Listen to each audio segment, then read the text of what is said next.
feel very called to become a member of the Catholic Church. Love the Catholic Church. It's just the best place to be. From the studios of EWTN, this is Open Line. In North America, call toll-free 1-833-288-EWTN. That's 1-833-288-3986. Outside North America, call 1-205-271-2985. You can also text the letters EWTN to 55000 or send an email to openline@ewtn.com.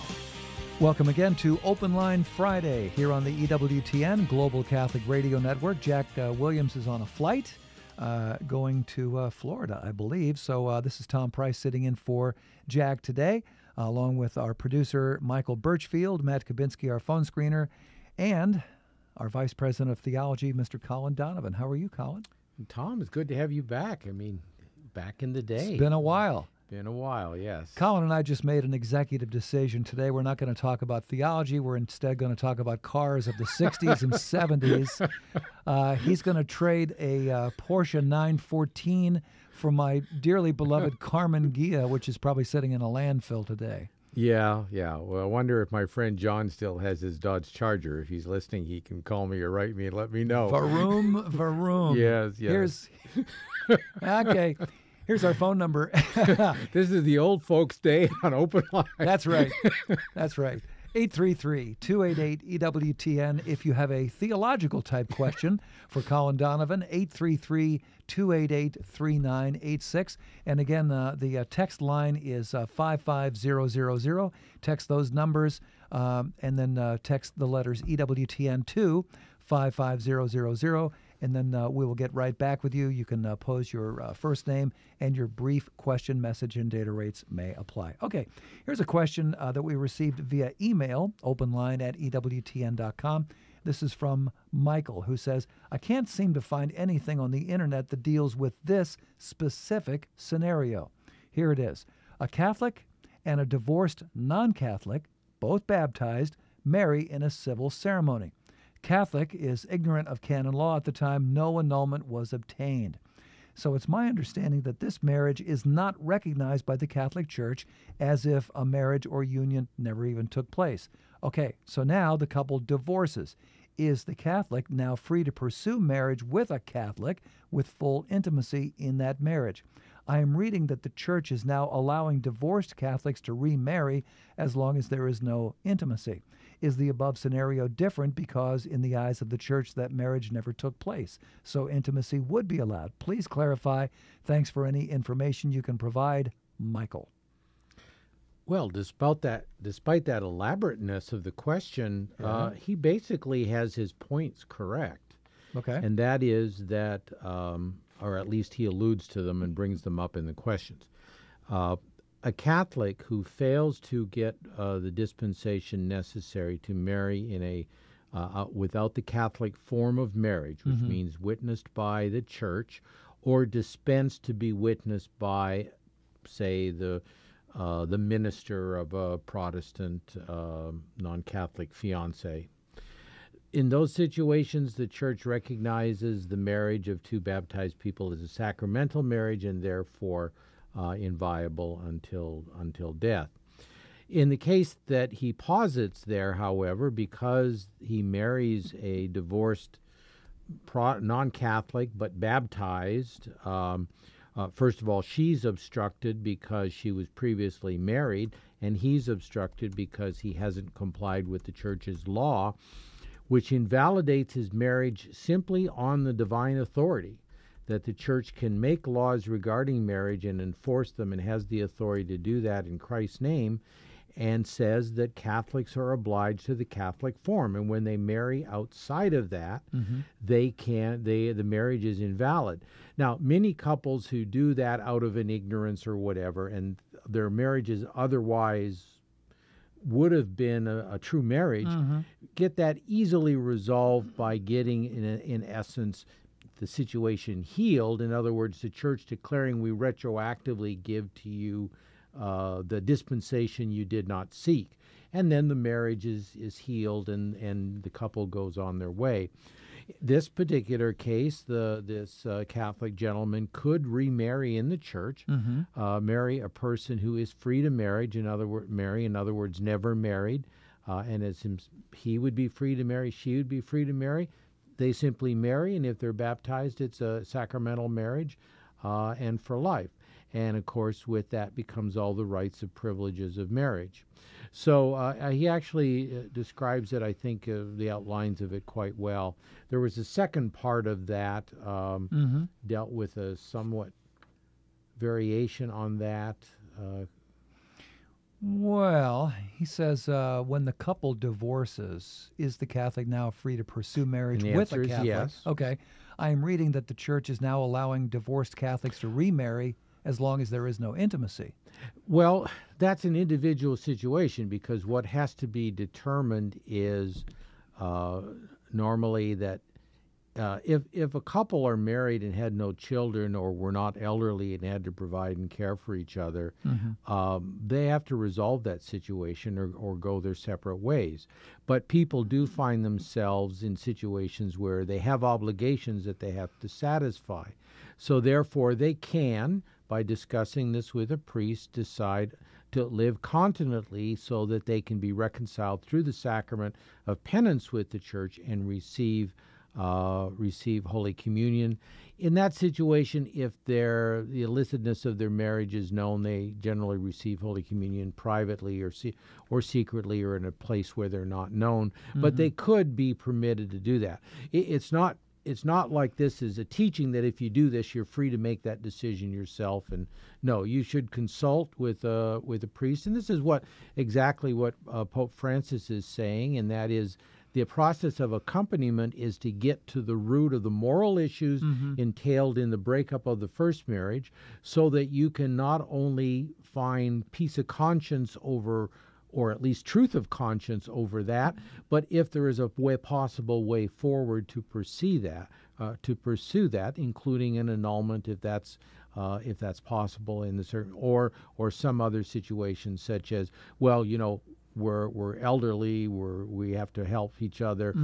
Well, if you live continentally, then you could do this, or even at an earlier stage of life. But all of those circumstantial things are important, and that's why you can't make blanket statements about that. And that's the purpose of the accompaniment, after all, is to get to the heart of the matter and find out those rare cases where, you could live continently and receive the sacraments, whether privately, or where there has to be some other solution that the priest would direct you down that path. And the Church can always help you sort all that out. Right. You need an objective observer, and the purpose of the Church, the purpose of the canonist, of the confessor, is to be that objective observer, because we generally like our own opinions and our own choices we've made in life and find, nothing too much wrong with them. So we need somebody to help us to see, well, maybe you're being a little soft on yourself here, and maybe on another point you're being too hard. Sure. And that there is a way forward. But get advice. Yeah, there you go. Michael, thank you so much for your call. We are glad to answer those questions. By the way, if you'd like to send us an email for a future show, the address is openline@EWTN.com, openline@EWTN.com. In just a moment, we will go to Mike in Toledo, listening online, EWTN.com. And by the way, the name of the program is Open Line. Well, we've got an open line right now, 833-288-EWTN, 833-288-3986. Back in a flash with more Open Line Friday with Colin Donovan. Do stay with us. Catherine Hadro. Every week, I get together with a team of pro-life experts to shine the light of truth on abortion, euthanasia, assisted suicide, and the culture of death. We'll help to inform you so you can become engaged in the pro-life movement. EWTN Pro-Life Weekly. More than a show, a call to action. EWTN Pro-Life Weekly with Catherine Hadro, Sunday morning at 10:30 on EWTN Radio. Christ is the answer, with Father John Riccardo. John 14.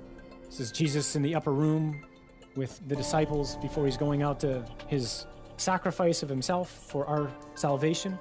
And Philip says to the Lord, "Show us the Father, and we'll be satisfied." Jesus looks at Philip and says, "Philip, have I been with you all this time? Don't you understand? when you see me, you're looking at the Father. In fact, only two people throughout human history have given rise to the question, not who is he, but what is he? The two people are Buddha and Jesus. Buddha's answer was, don't come to me, don't look to me, look to my doctrine, look to what I teach. Jesus' answer was, come to me, all you who are weary and heavy laden, and take my yoke upon you and learn from me, for I am gentle and humble of heart. Jesus is explicitly claiming to be God. This is Open Line on the EWTN Global Catholic Radio Network. If you have a question or comment, call 1-833-288-EWTN. That's 1-833-288-3986. Outside North America, call 1-205-271-2985 or send an email to openline@EWTN.com. Hey, this weekend on our wonderful program, Word on Fire with Bishop Robert Barron, that is coming up to you on Sunday afternoon, 4 p.m. Eastern. Join Bishop Barron as he travels from New York City to Yaddo in Saratoga Springs. Bishop is currently filming his epic film series, Catholicism, The Pivotal Players, which feature the Venerable Fulton Sheen and Flannery O'Connor. We're going to go behind the scenes with Bishop Barron on this episode of Word on Fire. Check it out Sunday afternoon, 4 p.m. Eastern, here on EWTN Radio. You don't hear too much about Flannery O'Connor. She was an amazing writer. She did, and really part of a Catholic renaissance in literature in the 20th century that, in my view, Tolkien would be sort of the cap on all of that, but she and Chesterton and others were certainly part of that. And although not a Catholic, even C.S. Lewis could be said to have contributed to bringing religion into the culture in ways that really hadn't been done in modern novels and so on. Bishop Barron was telling a story recently that I saw the other day that's still fresh in my mind. He was talking about Flannery O'Connor having dinner with another writer, Mary McCarthy, who was very famous, but who was not a Catholic. And so they're having this dinner, and Flannery O'Connor was apparently very shy and did not talk very much, kind of, awkward and all that. And Mary McCarthy was trying to draw her out in conversation, and she mentioned the Eucharist, and she said, "Oh, I just think it's a beautiful symbol." To which Flannery very painfully and shyly but boldly said, "Well, if it's just a symbol, then I say to hell with it." And Bishop Barron made the point. He said, "What a witness." Yeah. What a witness that really was. If you're ready now, let's get to the phones here. And the phone number 833-288-EWTN. We begin with Mike in Toledo, listening to us on EWTN.com. Hey there, Mike. What's on your mind today? Hi. Thank you for taking my call. Sure. I was baptized Catholic when I was a child, an infant, and I received my first communion afterwards in my first reconciliation. But I didn't stay in the Catholic Church after that. Shortly after that, we left, and it was several years before I went back to Mass, and I finally decided I needed to get confirmed. And so I went through RCIA, and I went through my returning confession to the priest. And I think, if I'm not mistaken, he said to me, I list a bunch of sins, and he finally just kind of slowed me down and said, well, all your sins are going to be forgiven, I think, after I inquired about it. Or maybe he was just, responding to me. But now, later on in life, I still have some memories, like some of my sins I've committed in the past still, prior to my confirmation, still seem to come to mind and just kind of haunt me. I'm wondering, do I need to go back and confess some sins that does it still seem to haunt me, or Sure. have I been forgiven those after the confirmation and my confession? Well, the answer to both of those questions is yes. You've been forgiven those. But yes, if it's a mortal sin and time you committed it, you knew that it was a mortal sin and never submitted it to the power of the keys explicit by confessing, then yes, you should confess it again. It doesn't change the answer to the first part of that. Yes, you are forgiven. So you're really talking two realities. When a person returns to the faith, or there may be a baptized Protestant after a long time, not as a Catholic, without the benefit of the sacrament of penance, and they recognize that yes, they did things which were gravely sinful. They probably wouldn't have put that name on them, but they knew that they shouldn't have done them. Then they have an obligation to confess those. All sins in number and in kind from baptism or the last good confession for a person who goes regularly to confession. Now, when you came back, you did what you would call due diligence. In other words, you examined your conscience, and that which you remembered you submitted to the power of the keys. And in granting absolution, the priest, you can't partially absolve. You can't say, well, I absolve these sins, but not those. That's not an absolution, because you still would have the guilt of mortal sin. No, they're all absolved. Now, later on, as you say, you remember certain things that you did that, well, boy, why didn't I remember that when I did my general confession or my returning confession? And the answer is that those sins are forgiven you because you did the due diligence of examining your conscience at the time. But in point of fact, you recall that these were sins you committed, and you knew they were mortal sin. In none of this am I speaking of venial fault or venial sins, to which you have no obligation to confess. Catholics do as a devotional matter, but in terms of absolution and the integrity of the confession, they're not necessary to confess that. But if you are remembering things which at the time you knew to be gravely wrong, by whatever, now according to the level of knowledge of this that you had at the time, but yet you did them, in other words, you willfully offended God by following your will, or rather than his will in some matter, those things, to comply with Christ's precept, which the Church repeats when saying that we must bring mortal sins in number and in kind, we do that. It's about our integrity, our personal integrity. Doesn't change the fact that you don't have to run to confession because you can't go to communion until you've done that. No, you've confessed them. They were forgiven. But Christ laid a precept on the Church, and that is what you have to comply with, to confess in number and in kind. In other words, that the apostles can, as we find on the night of the resurrection, retain, to absolve or retain. To do that, we have to confess, and that is what the precept tells us we have to do.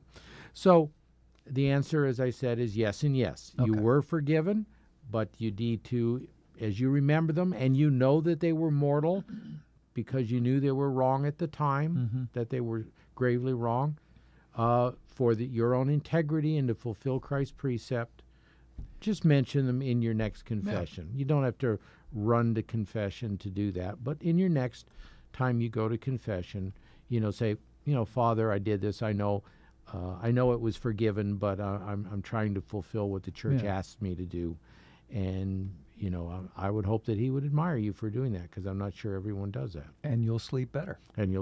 Absolutely. Mike, thank you so much for your call. We hope that is helpful for you. That opens up a line for you right now, 833-288-EWTN, if you have a question for Colin Donovan. 833-288-3986. This is Open Line Friday here on EWTN. We're going now to Jim in Dubuque, Iowa, listening on Aquinas Communications. Jim, we hope that tornado activity didn't come too close to you last night. No, it stayed in the center part of the state, and I'm on the eastern border by the Mississippi. Very good. What's on your mind today? Well, it's something I've been wondering about for a couple of years. After having been involved in the flooding that was out here about 9 years ago, where my city was basically almost cut in half by the river, when all but one bridge was closed down, and all the churches were on one side of the river and I was on the other. I just started thinking about where would need to be prepared in case something like that would happen again. I know the requirements for the wine. If it's made in California and otherwise meets the qualifications, it's good. But if I was going to a grocery store and I got a packet of matzah that was kosher for Passover, I mean, it's just the wheat and the water and no salt, nothing else that affects the matter of the bread. Would that be acceptable for use in the Mass under an emergency condition? Well, first, regarding your statement regarding the wine, I've never heard that California guaranteed the sacramental character of wines. That would be the Church's responsibility, and the Church normally appoints certain vineries as providing sacramental wines, and they ensure that the process is not adulterated in ways that is not permitted, such as the addition of sugars to increase the alcohol content, and weak wines to aid in the process. Things like that, adulterated and can't be used. So absolutely, you should, priests ought to use sacramental wines that are done according to the processes recognized by the Church, by the vineries that do that. Could one take a chance? I suppose. The standard to meet there is the obligation of the clergy. You didn't say you were clergy, so I'm not sure why you're too concerned about this, but the obligation is to absolutely confect the sacrament.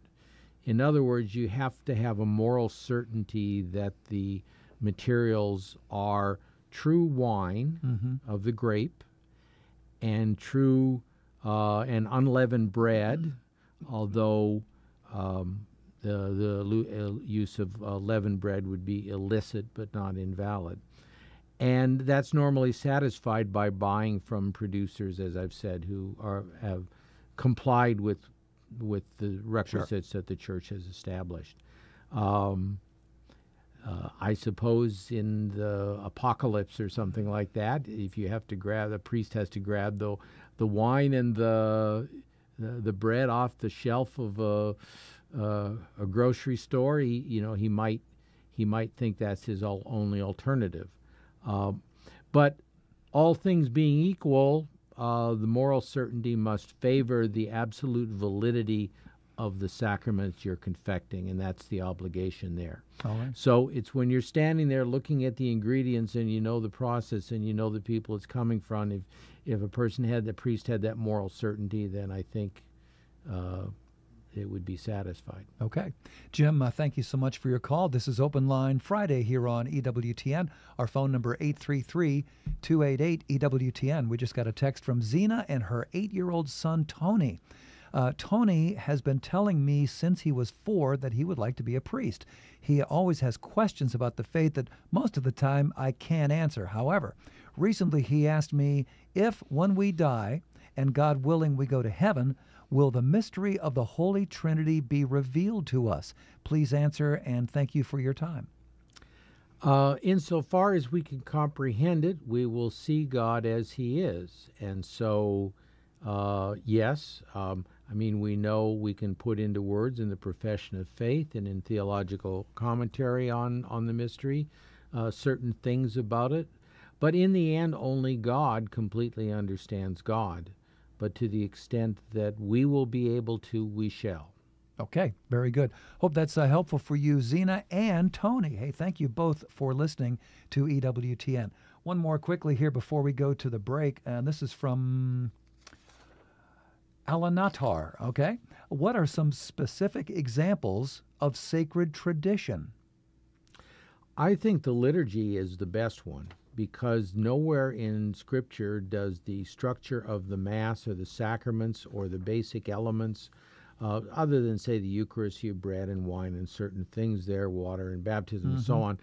But yet the details of that are surprisingly similar across all the rites, all the apostles going to the different parts of the ancient world, and you see the different rites develop and come down to our day, and yet those core elements are nowhere specified in sacred scripture, but they are passed on in the sacred tradition of the church. And so that's one of the ways, and that's one of the examples. Another one would be where there is an interpretation and understanding of the scripture. The one that you mentioned earlier, Tom, that the Eucharist is not a symbol, the body and blood of Christ. Never counter-witnessed to until the second millennium, and Berengarius and then the Reformers later on. Consistently witnessed to from the 2nd century up to our day in the Catholic Church. The real body, blood, soul, and divinity of Christ. Amen. Lots more coming up on this edition of Open Line Friday with Colin Donovan here on EWTN. Do stay with us. Lauren Ashburn. I've always been pro-life, but have never been able to talk about it in the news. And now, not only do I share it internally, but I share it with a global audience. The leading Catholic voices are on EWTN Radio. This is Life Issues with Brad Mattis, president of Life Issues Institute. Don't be afraid to share your pro-life viewpoint with others because you are clearly in the majority. A recent poll shows over 3/4 of Americans want significant protections for unborn babies. A majority believes abortion does more harm than good. Over 60% of those who identify as pro-choice believe abortion is morally wrong. Nearly the same number oppose using our tax dollars to fund abortion. Over 60% believe life begins at conception, but they're nearly split on whether it's scientific fact or religious belief. Actually, it's both. If you'd like to be better equipped to share the science side, visit lifeissues.org. We've got tons of pro-life educational information from conception to euthanasia in a user-friendly format. Like us on Facebook at Life Issues and stay informed, more informed than you've ever been. EWTN Religious Catalog is your online destination for Catholic books, DVDs, rosaries, devotionals, and every purchase directly supports EWTN's mission. Ready to shop? Visit EWTNRC.com today. The wisdom of Mother Angelica. Have you ever been so grief-stricken and so heart-sick that you can't see God? You can't see God in the tragedy. You can't see God in that cross. You can't see God in that sin. Why? You're enveloped in that grief. You're enveloped in fear. And God is out the window. You don't see Him standing right next to you. EWTN. Live truth. Live Catholic. Coming up Monday on More to Life, Fool Me Twice. Are there people in your life who are consistently letting you down? Tune in to More to Life today on Eastern 9 Central on EWTN Radio. Now back to Open Line with Colin Donovan. This is Open Line on the EWTN Global Catholic Radio Network. If you have a question or comment, call 1-833-288-EWTN. That's 1-833-288-3986. Outside North America, call 1-205-271-2985 or send an email to openline@ewtn.com. And we're delighted you could join us for the Friday edition of Open Line here on EWTN. That phone number one more once, 833-288-EWTN. Back to the phones right now for Karen in Texas, listening on Guadalupe Radio. Hey, Karen, what's on your mind today? Well, two-part question regarding the Our Father. At our congregation parish, people choose to either hold hands during the Our Father, or some hold their palms up. And I was told that that wasn't something that we should be doing. And my other question is, when we receive the body and blood, most make the sign of the cross each time they receive the body, and then again when they receive the blood.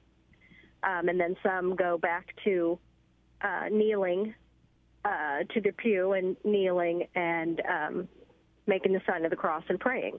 Mm-hmm. And I was wondering what is appropriate. Mm-hmm. Okay. Well, let me take the first one, or the second one first, Okay. and that is the making the sign of the cross, whether immediately upon receiving or when you get there. That's not proscribed anywhere. That's entirely, completely a personal practice that individuals have adopted, so there's no obligation to do that.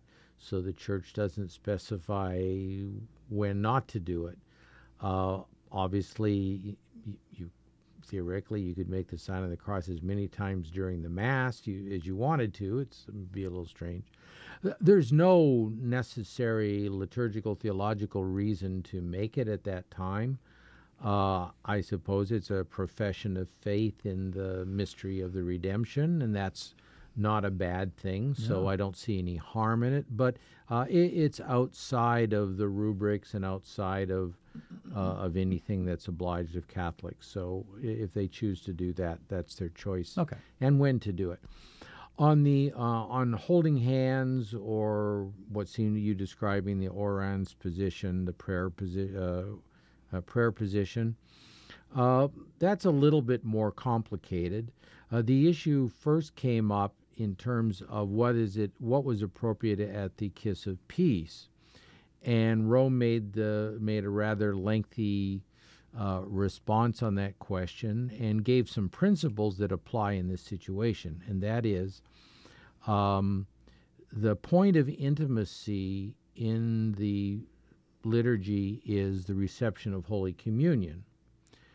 So the question that has to be asked is, for instance, is holding hands, say, at the Kiss of Peace, which is what they were asked about, is that contrary to the sign nature of the liturgy at that point, or in at least tolerable in it? And their answer that it wasn't, that communion was the high point of that rite, and that everything was leading to that the Kiss of Peace should be some sign of a reconciliation, a general sign. I know that often couples actually kiss. I personally think that's out of place, because generally, having been a single guy up until a little over a decade ago, you're standing there twiddling your thumbs while everybody's lovey-dovey around you, and you're not thinking that I should be showing a general spirit attitude of reconciliation broadly, and Sure. not just to the girl next to me or the family member next to me. Taking that and applying it to the Our Father and the orans position, the U.S. bishops tried to address this at one point and had been effectively threw their hands up in air, conflicted as to how to not offend people by saying you shouldn't do this, and how to. So rather than holding hands, they suggest, well, the laity can do the orans position. Really? All right. They can do that, but it wasn't put in any rubric or general instruction, but in a pastoral guide as to how to deal with this phenomena in the parishes. So it's not a norm of the Church that people are to do that. In fact, it conflicts with the norms of the Church, because at the Our Father, you have the priest who has to do it. Right. You have the deacon who can't do it. And then you have everybody in the pews doing it. So the poor deacon is left out of this because he's following the norms and not doing what's prescribed in the norms. And the lay person that is free is imitating the priest. Yeah. So there's been a lot of toleration on this, but it's never been clearly resolved. And I think it's sort of one of those third rails of parishes that priests don't want to. Well, and there's also the old thing about bigger fish to fry. Bigger fish to fry. So, no, the orans position is sort of the way of getting around that, but it creates this difficulty that the deacon's not supposed to be doing it, so now many of them will do it for conformity to everybody else except the other deacon. So anyway, that's sort of the nature of that situation. Okay. So I have no black and white answer for you other than the Church doesn't say do it. Okay, that's good enough for me. Karen, thank you so much for your call. That opens up a line for you now, 833-288-EWTN. If you have a question for Colin Donovan, 833-288-3986.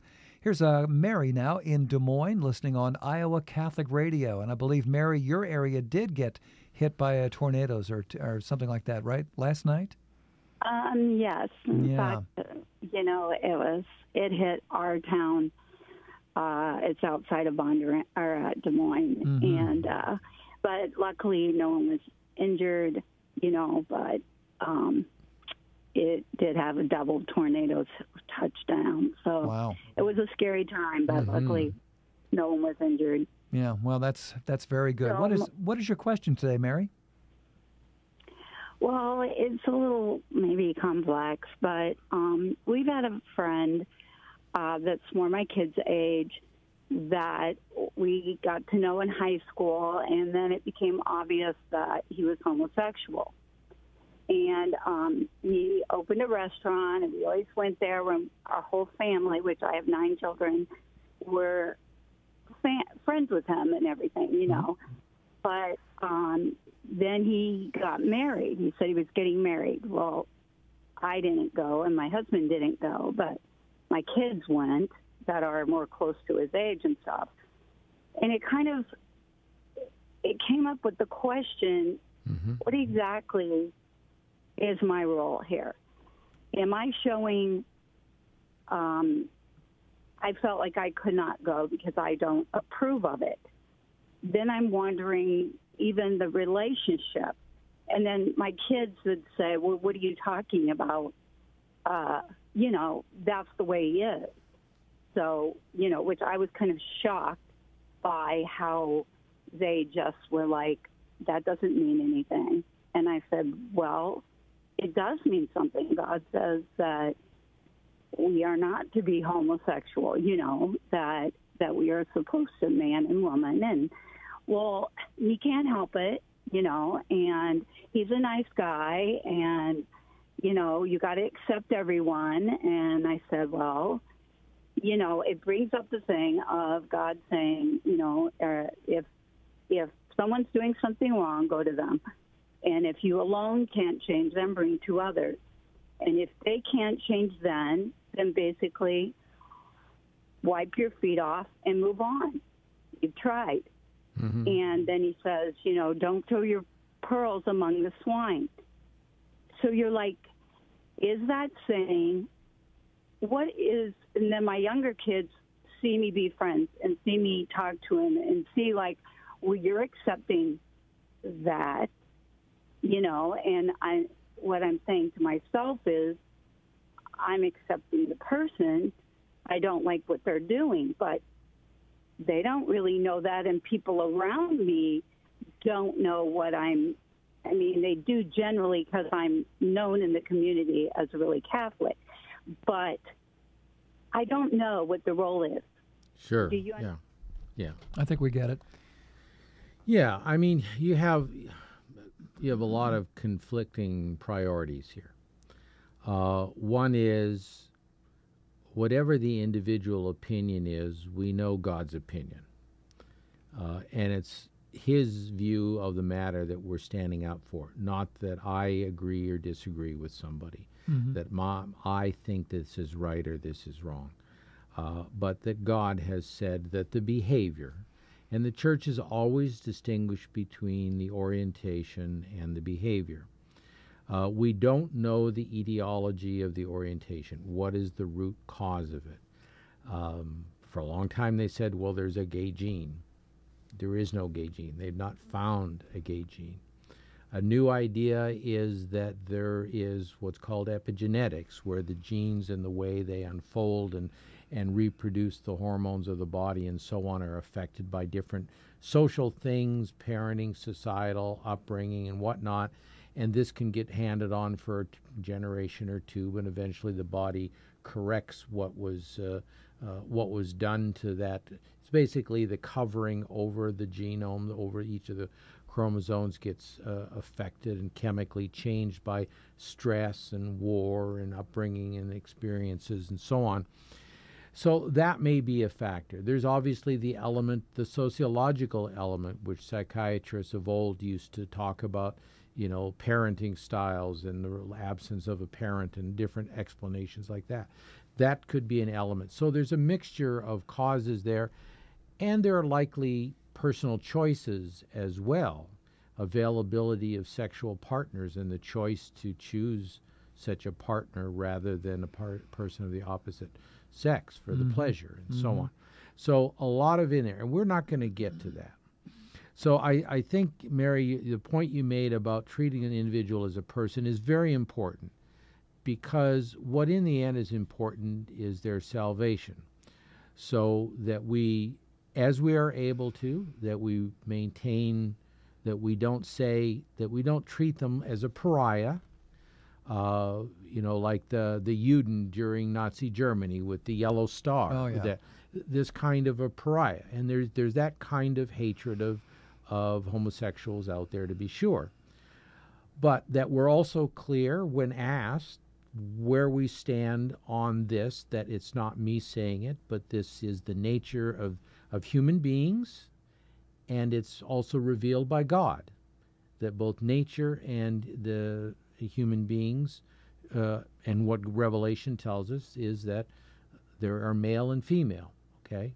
If there are other things in the world, that's not natural. Rape, violence, there are all kinds of things that are done by animals and by human beings. That doesn't mean that they're natural. It's just that they're wrong things that we're capable of doing, and we do them. Yeah. So we have to look at the nature of the thing and the purpose of sexuality, and all of that is very clear.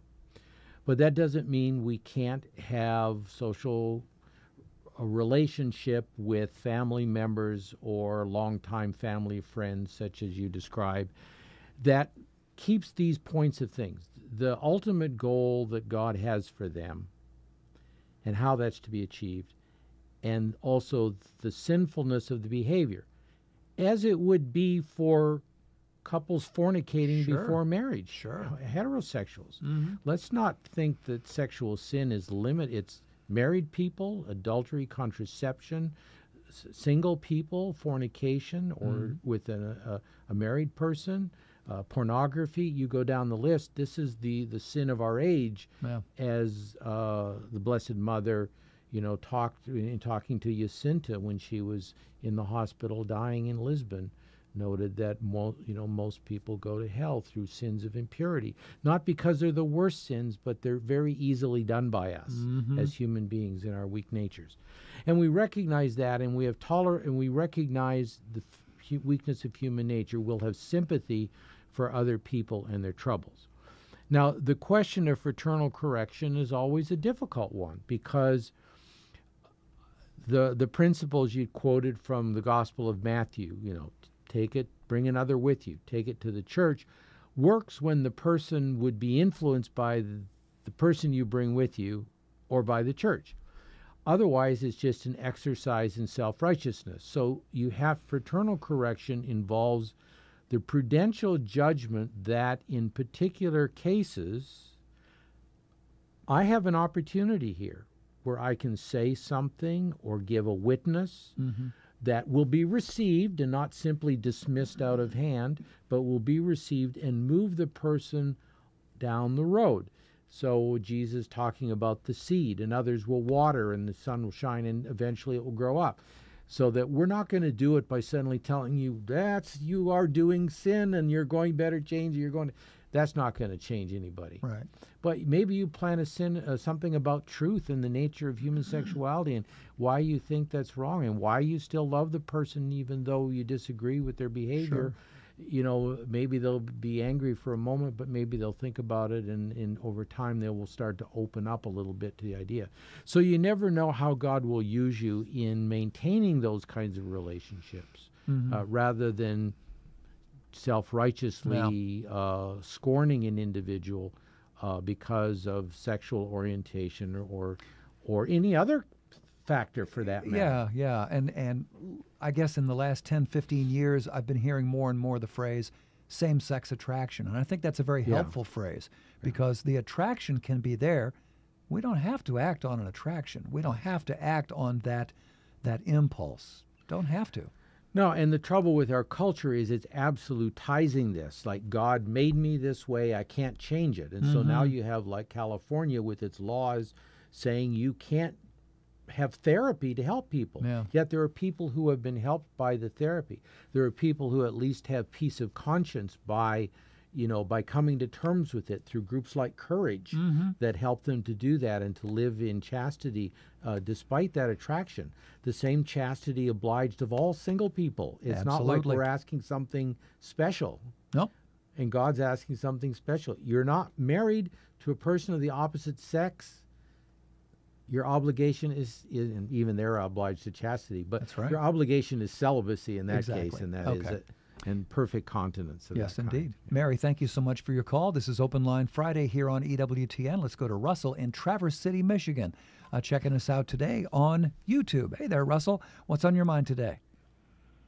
Hey, thanks, guys, for taking my call. Sure. My sister-in-law and I were having a conversation, and we heard from her priest that you could baptize in the womb if the child was in danger of death. And so I was wondering about that. And then we never got a straight answer from some of the people we were talking about on whether you could baptize fertilized eggs for, like, IFV. So we were just wondering. Well, the answer to the first one is Father is wrong. You can't baptize in utero. Perhaps the one situation is a cesarean section where the priest can pour water on the child and it's still in the uterus. But that's not what is understood. I'm pretty sure by that he means in the amniotic fluid without access. No, the water of baptism needs to flow over the child, and the amniotic fluid is not water, it's amniotic fluid. It's a common parlance issue, and the water must flow, and you can't baptize somebody who is in amniotic fluid or anything else for that matter, unless it's water. And you still have to perform the rite at least in a minimalist fashion as for an emergency baptism. Sure. And for the I can't imagine the mentality. I'm sure you're asking this as sort of a how many angels on the head of a pin kind of question, but I can't imagine the mentality of being involved in vitro fertilization and having a Petri dish of human embryos and thinking that baptism was a good idea. It would seem to be, from where is this person coming, Yeah. But I would say the answer to that is I'm not exactly sure. If they are living and they're human, it's potentially baptizable. It's the subject of getting baptism. to that point. How would you get to that point, and what kind of mentality you'd have to think that was a good idea? I'm not sure. Yeah, well, willing suspension of disbelief. Okay, Yes. There you go. Hey, Russell, thank you so much for your call. This is almost said it. This is Open Line Friday here on EWTN. Let's go now to Wes in Maryland, listening on Guadalupe Radio AM 1160. Wes, what's on your mind today? Hey, good afternoon. Thanks for taking our call. Sure. Got a question. After the prayer of the intentions, where we say, Lord, hear our prayer, often we used to say the Hail Mary, that Our Lady could take the prayers up to heaven. Recently, we changed that to a prayer written by the staff. I was wondering, is it liturgically correct to add any type of prayer to the Mass? No. After the prayer of the faithful. No, anywhere of any type for any purpose, practically, technically speaking. The Mass is the prayer of the Church. The Church specifies the text of the Mass. You'll notice that all the prayers are Trinitarian. Our Lady is mentioned in the canon, which is in a very high place, and is given due honor in that location. The practice of some clergy saying a Hail Mary for different purposes at different times, whether after communion, there's a certain openness to this, I think, after communion, because it's the time of announcements. If you're doing the different consecrations and so on, you could do it then. But Ideally, the Mass would be what it is, and that is a liturgy directed to the Father through Christ in the Holy Spirit. And so, in principle, a private devotional prayer like the Hail Mary or something like that is not said. This is the same logic which led to the removal of the prayers at the after the Mass in the new Missal after Vatican II, is to make the liturgical private devotional distinction. Mm-hmm. And so at first that was done away with, and then John Paul II in the 90s allowed it to come back. And the idea was not that it would be part of the Mass, but rather the Mass would be over, and whether the priest is professing out or initiates, say, for instance, the St. Michael prayer, it's done after the conclusion of the Mass. The ite missa est, go, the Mass is ended. So the liturgical part is concluded, and any devotional thing at that point, or any other kind of liturgy or such as the Liturgy of the Hours can be done at that point, or the benediction, there could be an exposition begun at that point. And many places, such as here at EWTN, they will lead the St. Michael prayer going out, but it's distinct from the Mass. And so that was the rhyme and reason of those decisions, and why those things were done in that way. There you go. Wes, thank you so much for your call. Got a text here from Peter watching us on YouTube. Peter says, "My dog died. Is he going to heaven?" Unless it's a place in the earth, no. No. He is not. Okay. Okay, then that's where we have to leave that. Mary in Georgia, listening on Sirius XM 130. Mary, what's on your mind today? Hi. Hey, Mary. I just have a question. I grew up in, I was left home at 18 and moved far away from my family, and I left the church for like 40 years, and I committed every kind of, adultery, sex before marriage, even with my husband, sex before marriage. I've confessed all these sins in confession. I wrote everything down, and when I re-entered the church, and I really took it serious this time because I go to church, I'm very, very Catholic now. The priest told me I am forgiven, and I just want to make sure I'm not going to go to hell because of these mistakes I made in my young years. No. Okay. Yeah, absolutely not. You've given them to God, and through the church, He has given you His forgiveness, and that should be, by virtue of your faith, that should be the strongest influence on your mentality with regard to your past life. You've handed it over to God. It's been absolved. It's done with. It's gone. There's a common view, not specifically a church teaching, that God doesn't remember the absolved sins.